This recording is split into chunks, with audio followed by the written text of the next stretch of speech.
Olá galera, bem-vindos a mais um vídeo aula, referente à nossa série de vídeos nos quais eu estou abordando as técnicas de demonstração em matemática. Neste vídeo em especial eu estou falando da demonstração por contra-exemplo ou contra-demonstração.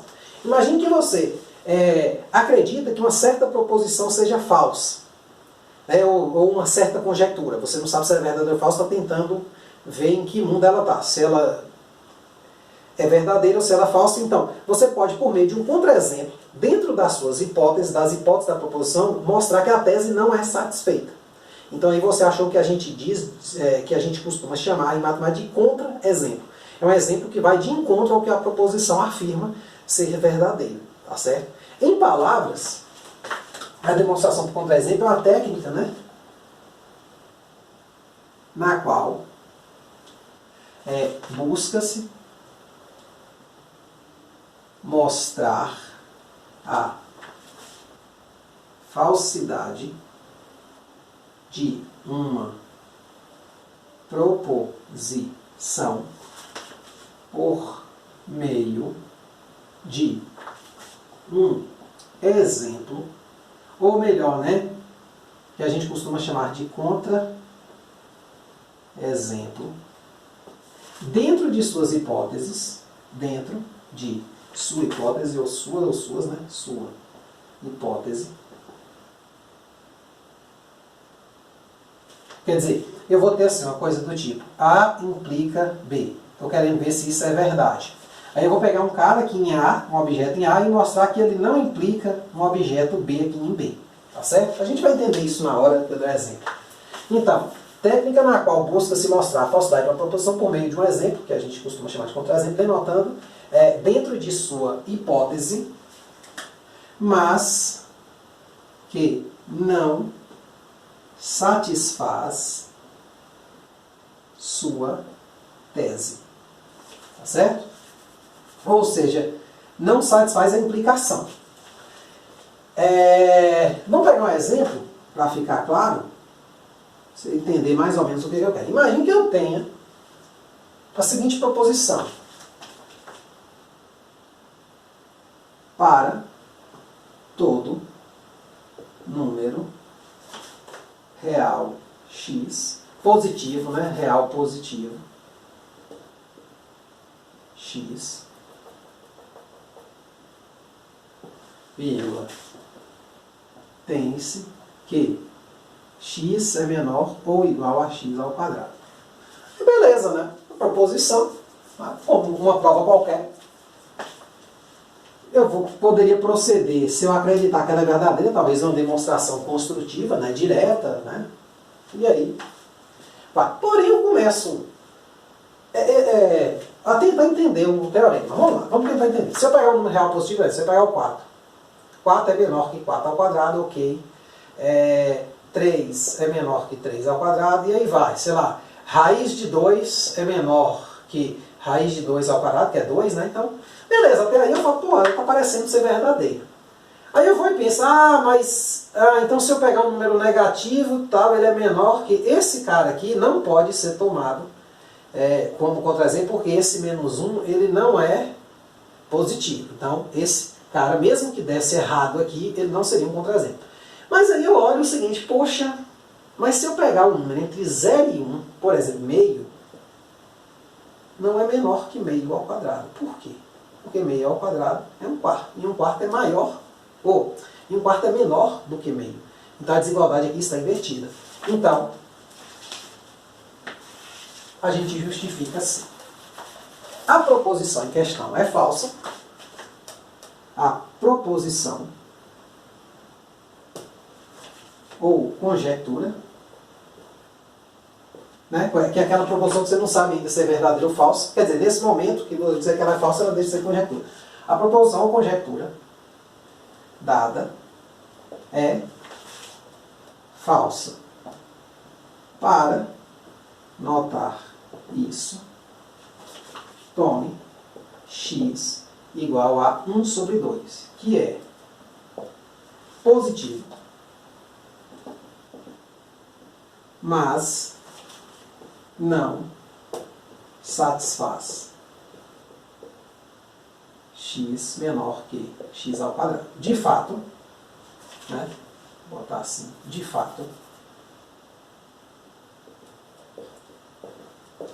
se você fizer o cálculo, ó, 1 sobre 2 ao quadrado não é menor ou igual que, quer dizer, melhor, né? 1 sobre 2, como está aqui, não é menor ou igual que 1 sobre 2 ao quadrado, que na verdade é 1/4.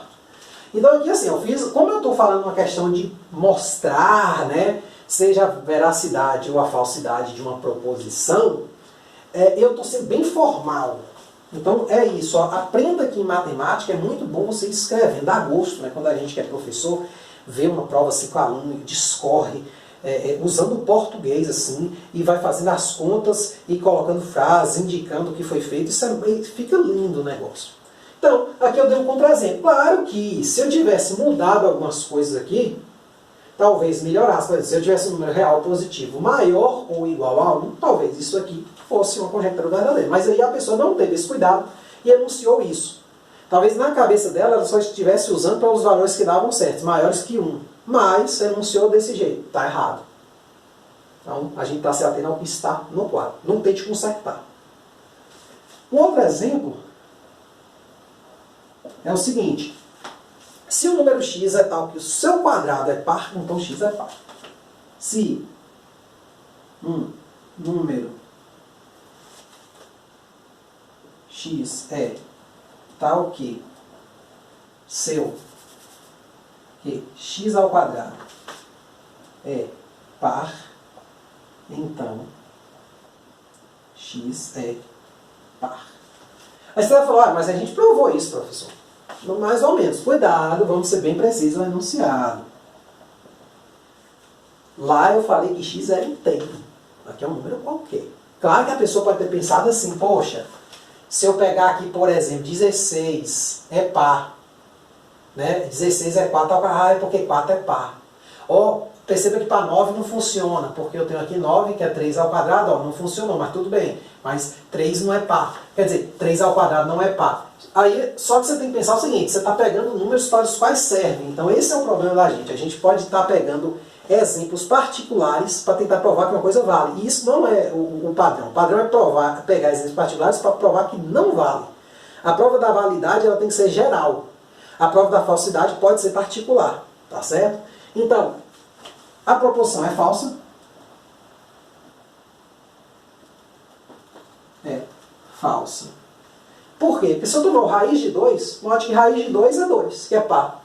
Mas o raiz de 2 em si, né? Ele é par? Não, ele não se enquadra nem em par nem em ímpar. Então a proporção é falsa, pois x igual a raiz de 2 é tal que x ao quadrado é par, mas x não é par. Ou seja, eu peguei um cara que está dentro da hipótese, ou seja, raiz de 2 ao quadrado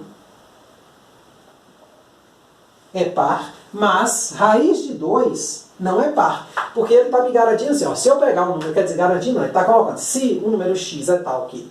Então, x ao quadrado é par, é minha hipótese. Peguei um cara dentro da hipótese. Quem é? Raiz de 2 ao quadrado, que é 2, é par.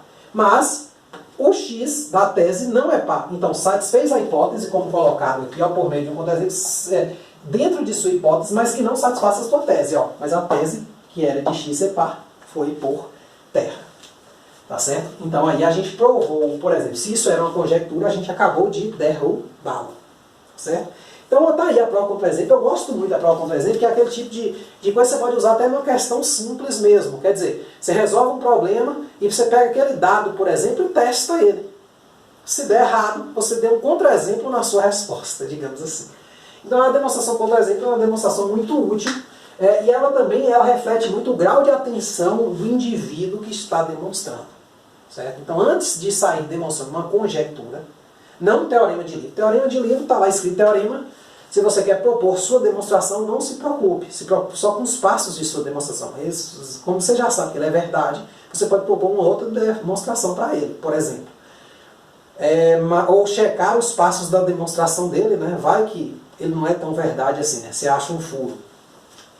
Mas, de modo geral, os teoremas de matemática eles passam por um crivo extremamente rigoroso. Eu diria que é impossível você achar um que está lá no livro dizendo que é falso, e num livro, né, de modo geral. Numa tese não, porque às vezes a tese alguém pode ter passado por cima, né? Sei lá, a banca vacilou, acontece. Mas num livro, esse resultado ele já passou por um crivo, né? Então, de modo geral, ele vai ser verdadeiro. Então você não tem problema. Agora, se você pega uma conjectura, um resultado que ainda não foi provado, você pode tentar derrubar essa conjectura provando que ela é falsa, por exemplo.